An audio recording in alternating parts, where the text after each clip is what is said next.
Lots of heavy implications in this one, you guys. So for that, I'm going to keep the jokes to a minimum in this chapter review. Grand Line Bound, chapter 1098. Let's get it. Let's start with the cover page. It shows my boy Brook jamming out with an electric eel by his side. And don't think you're slick, Oda. I see you teasing rocks. You know what I mean? You're not slick with it. We all know. Now, anyway, for those of you that don't know, this chapter's manuscripts, when first published, were unfinished. At this point, Oda could fucking draw me stick figures and I wouldn't give a fuck, you know?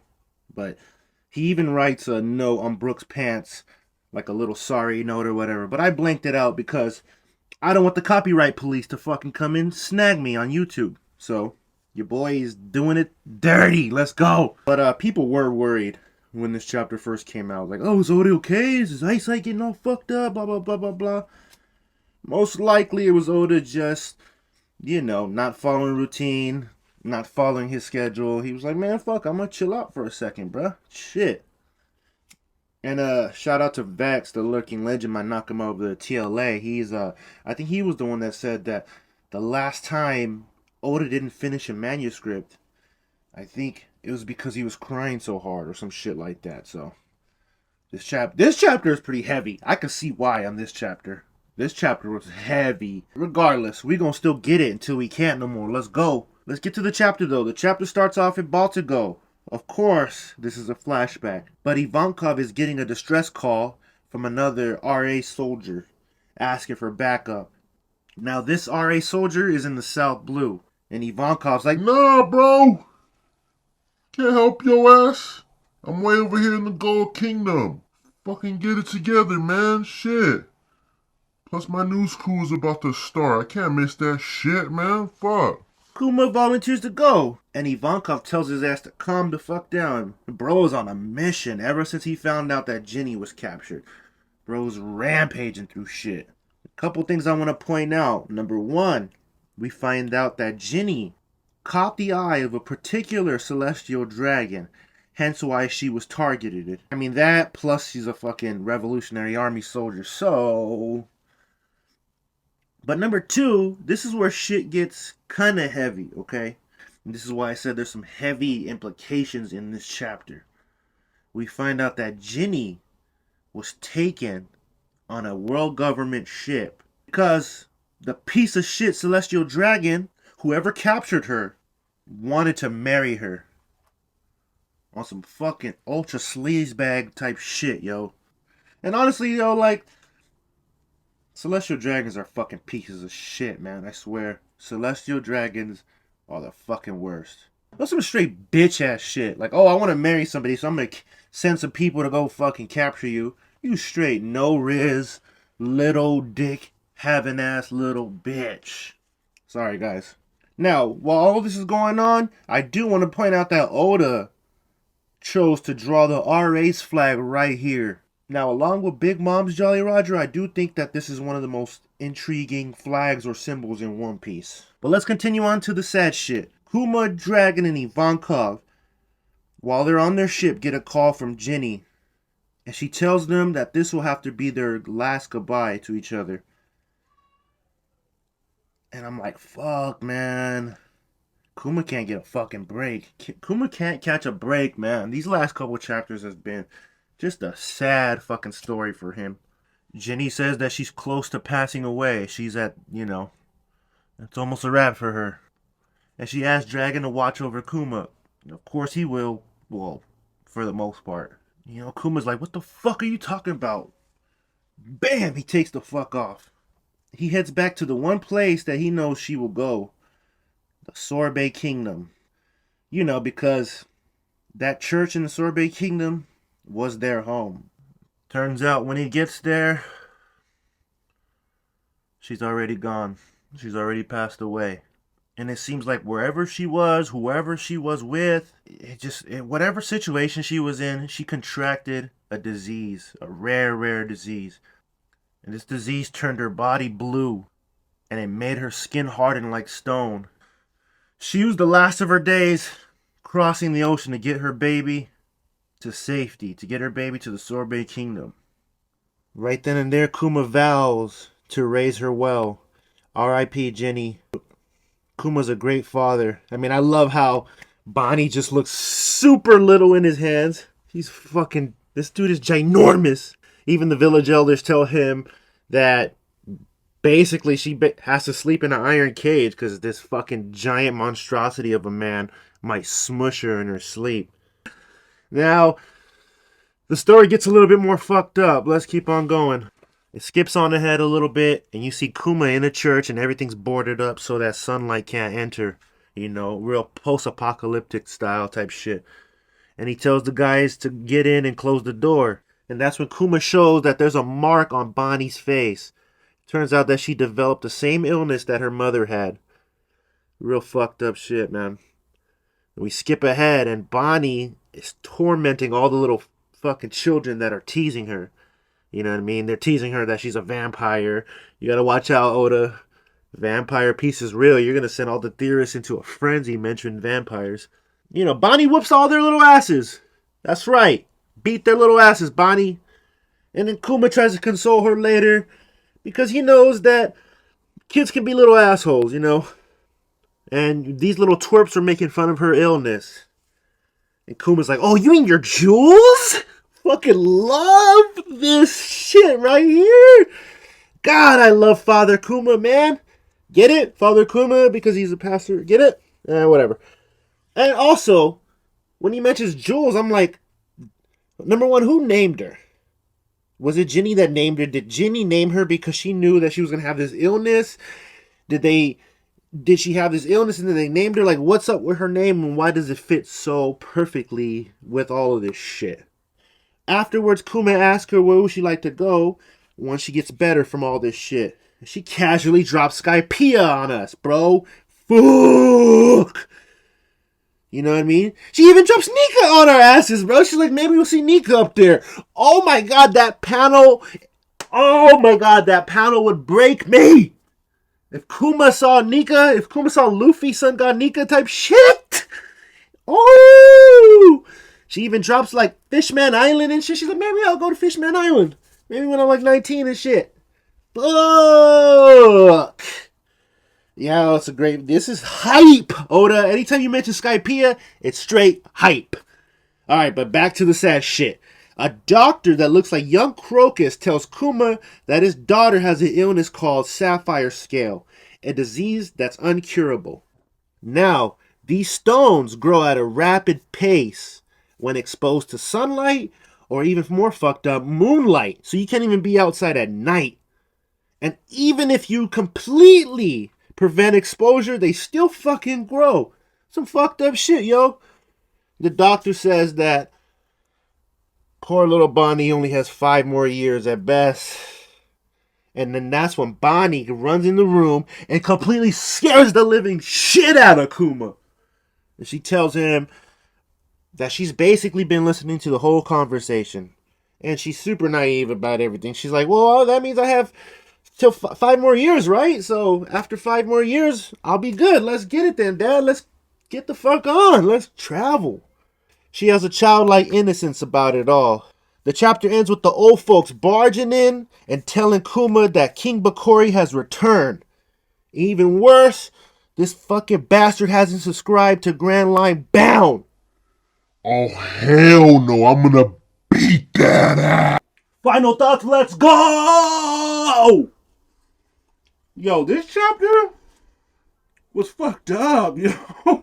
This chapter was heavy. And yes, I am eating again, you guys, okay? This is the only time I get to fucking eat. Alright? I'm busy as shit. Always. Okay? So let me do my thing. Let's go. First up, R.I.P. to Ginny. R.I.P. For real though. First up, Ginny. My question. I want to shoot a wacky theory that I just came up with, okay? Maybe it's going around. I don't know. I don't really follow theories. So when I create my own shit, if it's going around, you guys, I don't fucking know about it, okay? What if Ginny is Bonney? Now that theory I know has been going around, but what if Ginny didn't actually pass away? What if she was fucking reborn into fucking Bonney, yo? Wow, right? They say her body turned blue and it fucking hardened like a stone. Same shit fucking caterpillars do, you know? Oh, British guys always capture my butterflies. Yes, and to add insult to injury, I shall present to you my Fanny, Sir Chadwell Heath.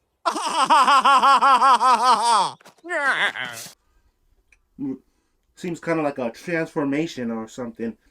We never see her pass away. We never see her give birth to Bonney.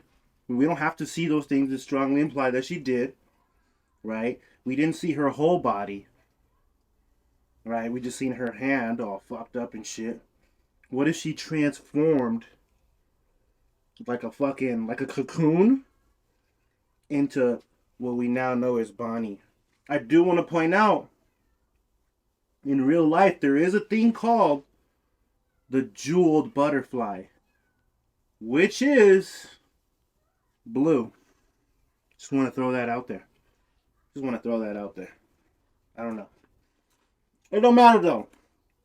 Whether or not she's gone or not, R.I.P. That situation is beyond fucked up. Okay? For Ginny, for Bonney getting the disease that her mom got, most importantly for Kuma, man. Fuck. Bro can't catch a break, man. Now we know that sapphires in real life are connected to Saturn. In astrology and a lot of other different shit, right? Was Saturn the one that gave Ginny this illness? Because we do know that Saturn and Bonney have this weird little relationship. She was the one that fucking stabbed him with the sword. A couple chapters ago, when a couple Marines had asked Saturn what they should do with Bonney, he was like, let her go, let her leave. She's just a child, leave her the fuck alone. Which is very weird at the time. Now, this brings up a little theory that I'm thinking of. This goes back to the butterflies, right? Who else is associated with butterflies in a way? Emu. Could Emu have wanted Ginny? Could the word have been that a celestial dragon wanted Ginny, but in fact it was Emu? I'll tell you one thing. The whole God Valley incident, it seems like a lot of people lost their memory or can't really recall what the fuck happened at God Valley. Could Kuma and Ivonkov and whoever the fuck was there that escaped that island, whatever the fuck happened, could Emu have been wanting to fucking track them down? I don't know. The whole situation with Ginny and Saturn and Bonney and Kuma, it will play out to be even deeper than anybody really expected. So I'm just waiting. I'm just throwing some ideas out there. Let's talk about some more connections in this fucking chapter, right? I've been going on and on about Dragon's tattoo and how it could be related to Skypiea. That's always been a popular theory because Skypieans have their face tattoo, right? And not only that, this last chapter, it had a cross, right? And it's this cross, like, this symbol has been shown throughout One Piece, right? Where there's a center spear surrounded by 8 other spears. And that could mean so many things. That could mean the universe and all its surrounding entities. It could mean the center spear can mean authority surrounded by supporting factors or entities. Not only that, but maybe that symbol is connected to Skypiea. Maybe Oda's trying to tell us something about Skypiea. And I know for a fact it's coming back into the story, right? Bonney casually just drops that word, Skypiea, you know, just drops it on us. Maybe we'll go to Skypiea one day. It's like, okay. And she's even like, I read it in the book. It was Kuma's book that she's holding up. So there's so many connections with Skypiea going on in this chapter. And I can't fucking wait! Woo! God Valley was an island that supposedly disappeared off the map. It vanished. Just like the upper yard in Skypiea. So it's like, there's so many crazy ass fucking connections that are going on with Thriller Bark. It's like a fucking triangle. Thriller Bark, fucking Skypiea, Egghead. There's like so many crazy ass fucking, it's like a triangle of fucking madness. Yeah, when you start going down the rabbit hole, there's some crazy ass connections going on that Oda's doing. You know what I mean? It's fucking absolutely wild. He's cooking right now. He's cooking. And I'm not too worried about him not finishing the manuscript. Like, I'm with a lot of people in the community. Maybe it's time we start pushing for a bi-weekly schedule just to give these authors and artists time to fucking cook, man. That way we can get some good fucking quality art up in this bitch, yo. Don't get me wrong, I love every week because Oda does take breaks. So if it's bi-weekly, then we're gonna have some long ass breaks. But that's okay with me. Spread One Piece out. Fucking expand that shit. It gives us content creators more room to think of theories, think of content to make. We need to start doing that shit, honestly. But who knows? Yeah, this chapter though was fucking wild, man. It was one of the more tragic chapters we've seen in a while. Seriously. Like, real shit. And not to mention, like, there's strong speculation that Kuma might not make it out of this arc. He might pass away at the end of this arc. That would be fuck. I just hope he meets Luffy again in his Nika form.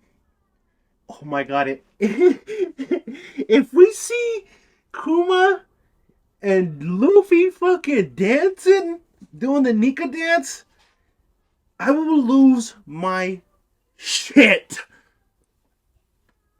I will lose my shit, yo.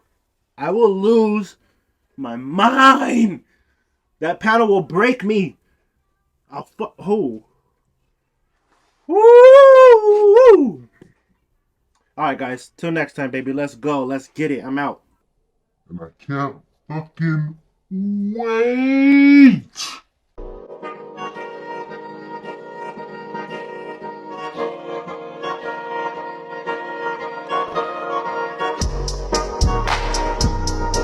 Said you didn't touch me.